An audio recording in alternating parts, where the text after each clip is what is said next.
రోజు కామారెడ్డి జిల్లా మహమ్మద్ నగర్ మండలం తులికిపల్లి గ్రామానికి సంబంధించినటువంటి మా వికలాంగుల సోదరుడైనటువంటి రవిచంద్ర గారు ప్రభుత్వ ఉద్యోగం సాధించడం పట్ల హర్షం వ్యక్తం చేస్తూ ఈరోజు భారత వికలాంగుల హక్కుల పరిరక్షణ సమితి మరియు చైతన్యపురి హాస్టల్ విద్యార్థులందరూ కూడా ఈరోజు రవిచంద్ర గారిని ప్రత్యేకంగా శాల్వాతో సన్మానించి ఘనంగా వారిని సత్కరించడం జరిగింది. ముఖ్యంగా ఇవాళ ఒక మారుమూల తండాకు సంబంధించి తులికిపల్లి తండాకు సంబంధించినటువంటి మా రవి గారు ఇవాళ ప్రభుత్వ ఉద్యోగం సాధించడం అనేటటువంటి అందరికీ కూడా గర్వకారణం.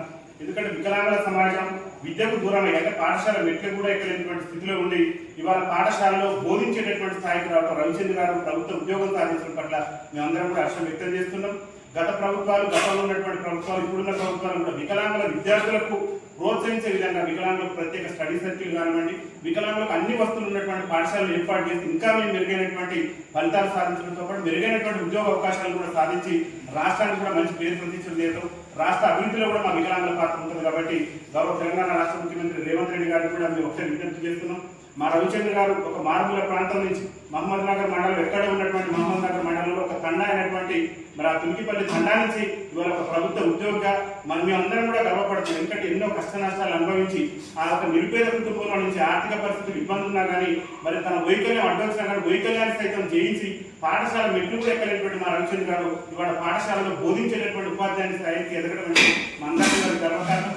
ఈ రవిచంద్ర గారు ఉద్యోగం సాధించడం పట్ల భారత వికలాంగుల హక్కుల పరిరక్షణ సమితి చైతన్యపురి హాస్టల్ విద్యార్థులందరూ కూడా హర్షం వ్యక్తం చేసి ఈరోజు వారిని సన్మానించడం. రాష్ట్ర ముఖ్యమంత్రి గారు కూడా మేము ఒకటే విజ్ఞప్తి చేస్తున్నాం తెలంగాణ రాష్ట్ర ముఖ్యమంత్రి రేవంత్ రెడ్డి గారికి. ఎందుకంటే విద్యాశాఖ మంత్రి కూడా మీరే ఉన్నారు కాబట్టి మా రవిచంద్ర గారిని మీరు ఆదర్శంగా తీసుకోండి. ఒక తండాకు సంబంధించినటువంటి విద్యార్థి ఇలా మెరుగైన ఫలితాలు సాధించి ఒక ఉద్యోగాన్ని సాధించి ప్రభుత్వ ఉద్యోగం సాధించి ఎంతో మందికి ఆదర్శం నిలబడ్డాడు. వికలాంగులు వైకల్యం ఉన్నా కానీ లక్ష్య సాధనలో మాత్రం వెనకడుగు ఇవ్వరు.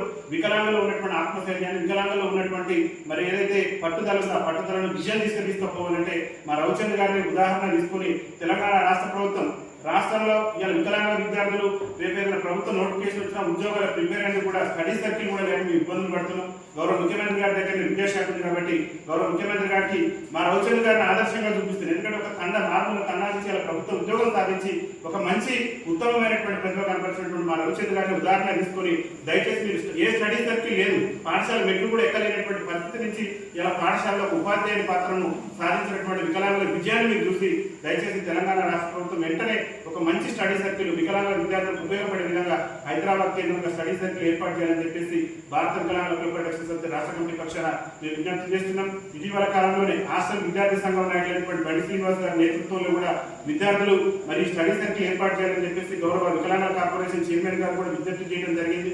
వారు కూడా సంబంధిత పై అధికారుల దృష్టికి తీసుకెళ్తామన్నారు. ఎందుకంటే గతంలోనే మాకు స్టడీ సర్కిల్ ఉన్నది. ఆ ఉన్నటువంటి స్టడీ సర్కిల్ని మళ్ళీ రీఓపెనింగ్ చేపించి మాకు చదువుకునేటటువంటి అవకాశం, మెరుగైనటువంటి ఉద్యోగాలు సాధించేటటువంటి అవకాశం ఉంటుంది. కాబట్టి గౌరవ ముఖ్యమంత్రి గారు తెలంగాణ రాష్ట్ర ప్రభుత్వం దూరదృష్టితో ఆలోచించి వికలాంగుల విద్యార్థులకు విద్య అందాలంటే ఖచ్చితంగా స్టడీ సర్కిల్ కూడా ఉంటే ఇంకా మెరుగైనటువంటి ఫలితాలు సాధించే అవకాశం ఉంటుంది. కాబట్టి రాష్ట్ర ముఖ్యమంత్రి గారి స్టడీ సర్కిల్ ఏర్పాటు కోసం కృషి చేస్తారని చెప్పేసి మా రవిచంద్ర గారు లాంటి ఉపాధ్యాయులు కూడా వికలాంగుల ఉపాధ్యాయులు కూడా ప్రత్యేకమైనటువంటి సదుపాయాలు కల్పించాలి. ఎందుకంటే వాళ్ళు మేము పాఠశాల మెట్లెక్కలేనటువంటి పరిస్థితిలో ఉన్నాం. మాకు అన్ని ర్యాంపులు కనబడి వికలాంగుల ఉపాధ్యాయులకు అదనంగా వేతనాన్ని గురించి మేము ఇంకొక విజ్ఞప్తి కూడా చేస్తున్నాం రాష్ట్ర ముఖ్యమంత్రి గారికి. ప్రభుత్వ ఉద్యోగస్తులతో పాటు వికలాంగుల ఉద్యోగస్తులకు ఆదివారం కాకుండా అదనంగా మరో దేని కూడా సెలవు ఇవ్వాలని చెప్పేసి మేము కోరుతున్నాం. ఎందుకు అదనంగా సెలవు ఇవ్వాలంటే మేము ఇబ్బంది పడుకుంటూ సమయభావాన్ని కూడా తగ్గించాలి. ప్రతిరోజు స్కూల్లో ఉండే సమయాల్లో 1 గంట వెసులుబాటు మాకు కల్పించి మా వికలాంగుల ఉద్యోగస్తులకు వెసులుబాటు కల్పించి మా యొక్క అభ్యున్నతికి పాటుపడాలని చెప్పేసి రాష్ట్ర ప్రభుత్వానికి, రాష్ట్ర ముఖ్యమంత్రి గారికి మేము విజ్ఞప్తి చేస్తున్నాం. ఏదైనప్పటికీ కూడా ఒక మారుమూల తండా నుంచి ఇంత అత్యున్నతమైనటువంటి ఉద్యోగాన్ని సాధించినటువంటి మా రవిచంద్ర గారికి మా రాష్ట్ర కమిటీ పక్షాన ధన్యవాదాలు తెలియజేస్తూ ఈరోజు వారిని సన్మానించడం జరిగింది. ప్రత్యేకంగా రాష్ట్ర కమిటీ పక్షాన కంగ్రాచులేషన్స్ రవిచంద్ర గారు.